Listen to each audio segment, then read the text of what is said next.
Okay, I want to tell you a little bit about pollination because some things that can be frustrating for new gardeners are understanding why they're getting flowers but not getting fruit. In a lot of squashes and cucurbits, for example, I'll show you some squashes, watermelons, cantaloupe, cucumbers, gourds, pumpkins. You have flowers that are separated. So on one plant you have male flowers and female flowers. And a lot of times the male flowers come first. After some period of time you have female flowers. And so a new gardener might be frustrated saying, I'm getting lots of flowering but no fruit is forming. So let me show you what that looks like and possibly how you can help that process along if need be. Maybe in a controlled environment or indoors you may have issues if you don't have pollinators. But hopefully you have enough pollinators. We'll probably see some. It's pretty early in the morning and these flowers are still open. Okay, so behind me here we have some crookneck squash, and you see the big flowers are open. These happen to be all female flowers, so you can see the structure, the pistil there of the female flower.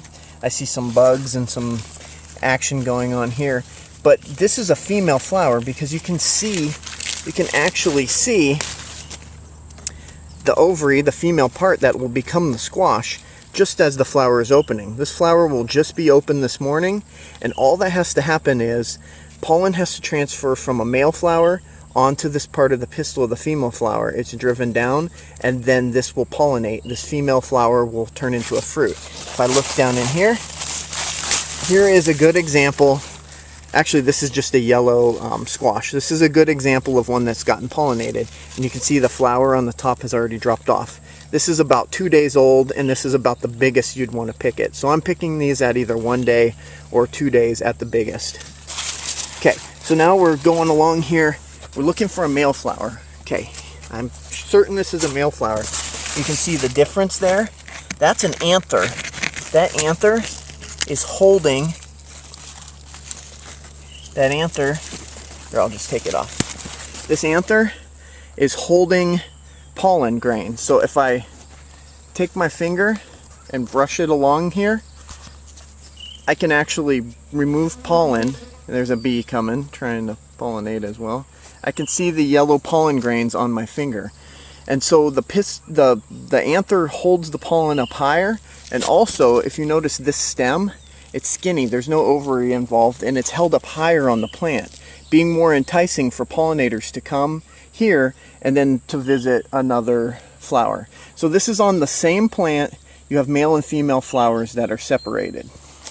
Here's more. I can see pollination is occurring pretty well because these squash are all, and I just actually pulled the flower off. So this pollinated yesterday. Sometimes I open these up and there's still pollinators inside, so I release some bees. But we have quite a squash crop here. Here is an example of a female flower. This has yet to open. This will open tomorrow. But you can see how distinct this ovary is. Very distinct. We can look for a male flower that hasn't opened yet. Actually, here's one being held up, and you can see the stalk for this male flower. It's very skinny. There's no ovary involved. So you always see a swelling like an immature fruit. If for some chance early in the season you have female flowers, like for instance this plant has a whole bunch of female flowers at once. Here's one, here's one, here's one, and I pulled one off. There's a male flower just below here. This one might have been open yesterday. And so if you only had one plant, potentially all female flowers could open one day and all male flowers the next day. Strategically, that usually doesn't happen, but it could happen. If no other squash plant pollen got to these, then these flowers would just open, close up again. Even if they were visited by insects, there's no other squash plants in the area, any other receiving pollen, these ovaries would just shrivel up and die. You see those quite frequently, and sometimes that just happens naturally. Okay, here again is the Armenian cucumber. This is an immature female flower.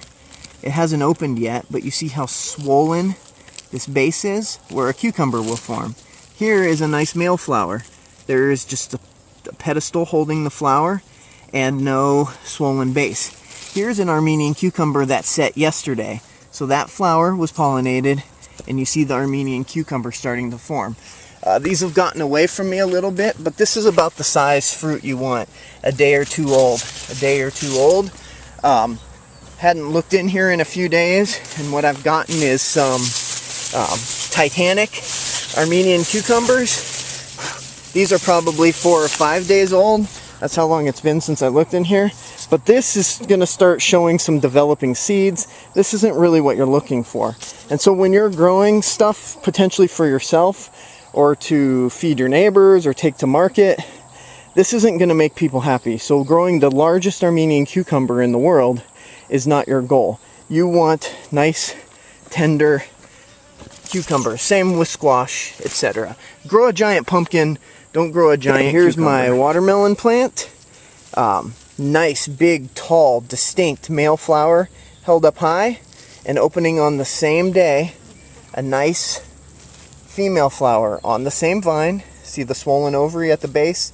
Ready to receive a honeybee, a nice European honeybee, or any other insect carrying pollen. So the odds of these pollinating are pretty good. Sometimes what they do, and even through cross-pollination, you can take these and actually take the anthers of the male pollen. So if I just took this flower off, stripped these petals back, I could actually touch it here to the female flower. Close your eyes if you're too young to watch this. But I'm doing some pollination here. Typically a Q-tip or something could do that as well. Now if we were trying to hybridize or cross different plants, you could take watermelon flowers off of another plant, force the cross with the female flower, and then cover it up with a bag or something so nothing else will come and pollinate that. What'll happen is every type of, this is a sugar baby watermelon, every watermelon that forms on here will be sugar baby, whether it was crossed with a giant gray stripe or some moon and stars type. It doesn't matter. What will form will be true to type. So for instance, if these pumpkins over here, these are some Big Macs pumpkins. If these pumpkins got crossed with a zucchini squash and a male and female flower, and it did the same thing, male and female flower cross, a Big Mac pumpkin is going to grow. However, if you took that pumpkin and grew it up until it had fruit, and you took the seeds out of that fruit, then you would have an unknown cross, some form of hybrid. This can happen naturally, or you could force the issue in a controlled cross. Certain types of fruit trees and such might have male plants and female plants. Tomatoes are easy to pollinate because they have perfect flowers. And so what I'm going to show you here is a flower that has both male and female parts internal to each flower. So insects still will move from flower to flower. However, just tapping this a little bit or manipulating this plant or just the wind blowing a bit will ensure that these flowers will pollinate. And so you can see that this is happening. I can see these are a cherry tomato variety, and so I have lots of cherry tomatoes. These can just be shaken a little bit. Just the wind is enough to do it, and there's enough bees and stuff moving around landing on these flowers that I am positive a tomato will form there. The only thing that would stop it would be a nutrient deficiency, natural disasters, or temperatures being too warm in the night. Typically we don't get that in northern Arizona, but any of you that might be in the Phoenix, Tucson area, when nighttime temperatures start being in the upper 80s, mid 80s, and daytime temperatures in the 100s, tomato fruit is hard to set. Okay, when you're planting corn, you want to block the plants together, because they are wind pollinated. And so this planting behind me is pretty good, as opposed to one single long row or a couple single long rows. If the top, that's the male pollen, this sprinkles down onto the silks of the ear of corn. And so these ears of corn, if I was to take a larger one here where the silks have started to brown, so the pollen's pretty much all been shed out of here. This falls down, and if a pollen grain attaches to each one of these young silks, then you get an ear of corn where most every kernel has been filled. You can see a few that aren't filled here, but most everyone is filled. if I pull this all the way down, you can see a full, nice full ear. And this is a pretty young ear. This one's ready to come off and make a nice one. But this is because this corn is in blocks here. And so if the wind is blowing this way, it's going to pollinate these over here. If the wind's blowing this way, these are also going to get pollinated. And again, the density of this planting could have been almost double, but it looks like we're going to have good ears of corn. Okay. Hopefully now you know a little bit more about pollination.